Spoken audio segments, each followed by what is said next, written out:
Alright, out here doing a tune-up, heating tune-up. We'll get the blower motor just turned on. We'll get the burners there. That's where the heat comes from. Once those warm up, the blower motor turns on. You got your control board right here.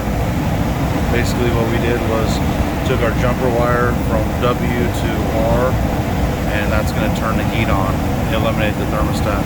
Got the old switcheroo, and that holds in the door switch, just a magnet. You got your gas valve. You got your induced draft blower motor. What that does is provides pressure to close that switch.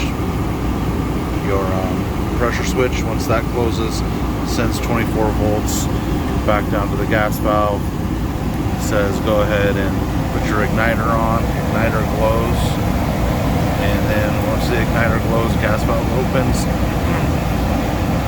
releases the gas, ignites, and then you got heating.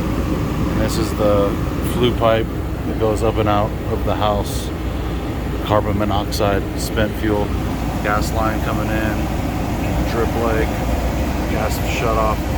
This actually has its own system where it's a 2-story, so there's 2 zones, or 3 zones actually.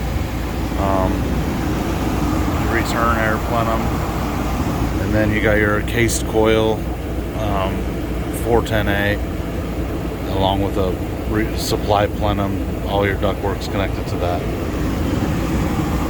That's basically it.